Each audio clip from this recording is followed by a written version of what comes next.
Hi friends, today we are going to complete our Force and Motion Activity B.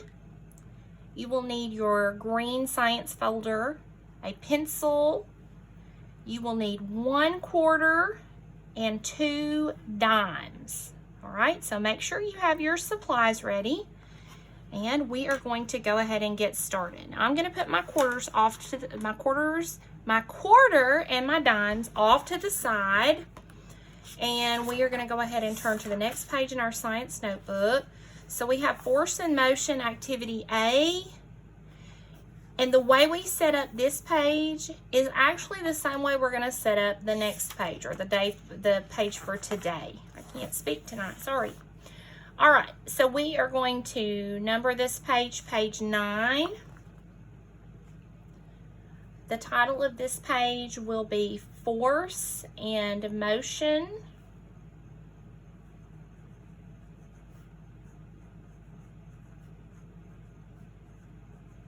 Activity B.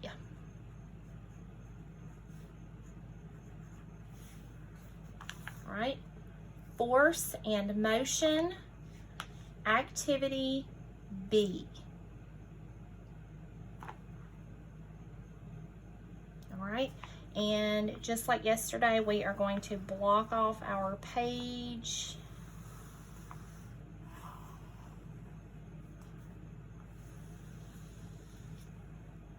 Just like that. And we are going to make 3 spots, so we need 2 lines. So let's go ahead and put our hand down, and we're going to draw a line above, and we're going to draw a line below, just like that.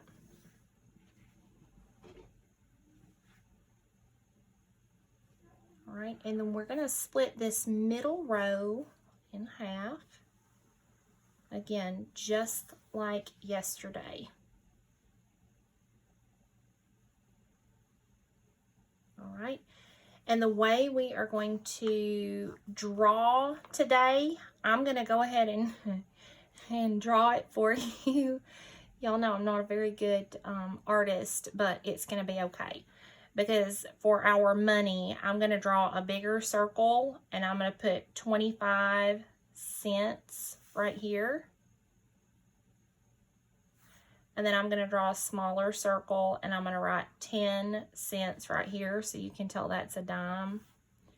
And we're just going to put a little arrow. Okay. And then over here, we're going to do a dime, 10 cents, and a dime here, 10 cents, just like that. Now, I know that you only have 2 dimes and there are 3 in this picture, but it's okay. I'm going to show you how we're going to work around that. All right. So let's go ahead and write the word predict here.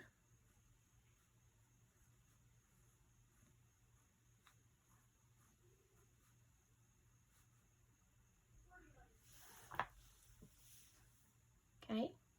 And I'm going to give you some directions, and then I want you to tell me what you predict is going to happen. All right, so the way that we're going to be setting this up is just like in your drawing. You're going to put your quarter here, and I would put the edge of the quarter right on a line. And then let's move your dime down, I don't know, maybe about 4 lines, because the directions on this activity actually tell you about 2 inches, but we don't have to use a ruler. We can just use the lines on our paper. All right. So the first flick that we're going to make is we are going to flick the dime into the quarter and see what happens. All right. The next part of this activity, we're going to put the dime right where this quarter line was, and we're going to move the dime 4 lines down, and then we're going to flick the dime into the other dime and see what happens. I want you to make a prediction of what's going to happen when we flick the quarter, and then what's going to happen when you flick the dime. I want you to predict what you think the outcome is going to be for that. And I want you to pause the video and go ahead and write your prediction. All right, so you have had a moment to write your prediction, and now I want you to actually complete the activity once again. And if you want to, you can put a dot on this side on the line where you want your coins to be and go down 4 lines and put you a dot here so you know that's where the dime starts, and then over here where the dime starts. All right, so make sure you've got them in the same spot, and I want you to flick the dime. Give it a good flick and make it run into the quarter and see what happens. And then I want you to move that dime over that you flicked into the quarter. Make sure they're lined up. And I want you to give this dime a good flick again, straight into this guy, and I want you to find out what happens. All right, so pause the video and go ahead and flick those coins now and see what happens. All right, now that you have had a chance to flick your coins, we are going to write result here.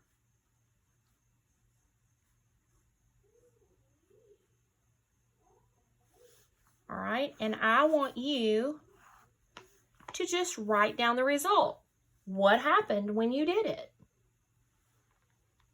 All right, so you can pause the video and write down your result, and then come back and we will get our scientific explanation.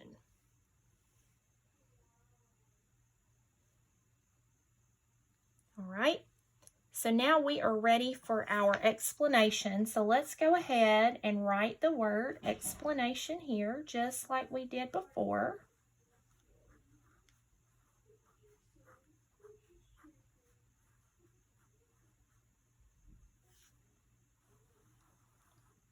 All right.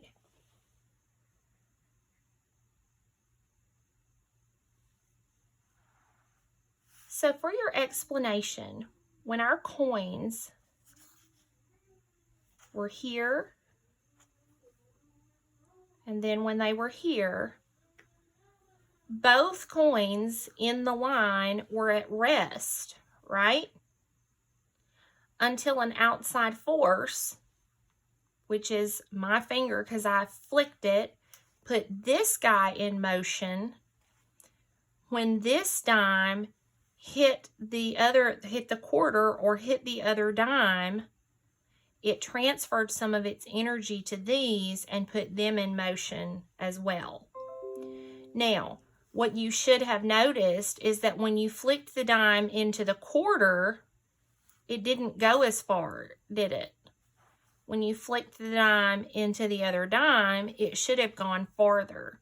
And the reason for that is the quarter has a lot more mass. It has more weight and it is more dense than the dime. So since the dime is smaller, it made a small impact. But when two objects with the same mass hit each other, this one can go a lot farther. All right? So for our scientific explanation, the coins at rest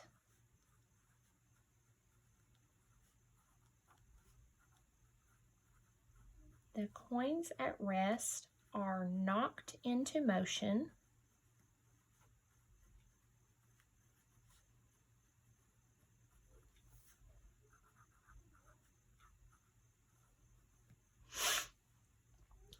with the energy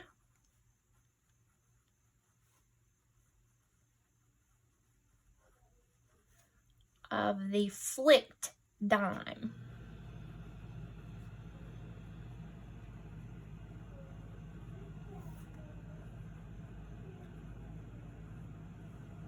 All right.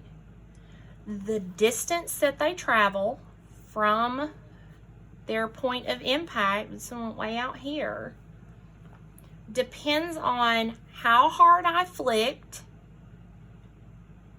this dime and also the mass of the coin that we flicked into. All right, so to say that a little bit easier, the distance they travel, the distance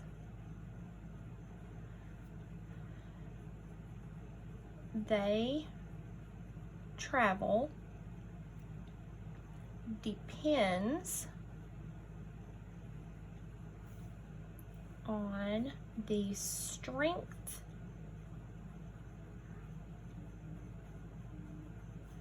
of the flick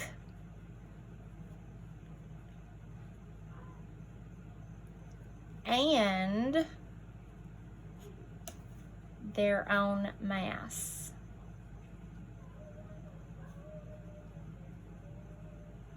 Okay?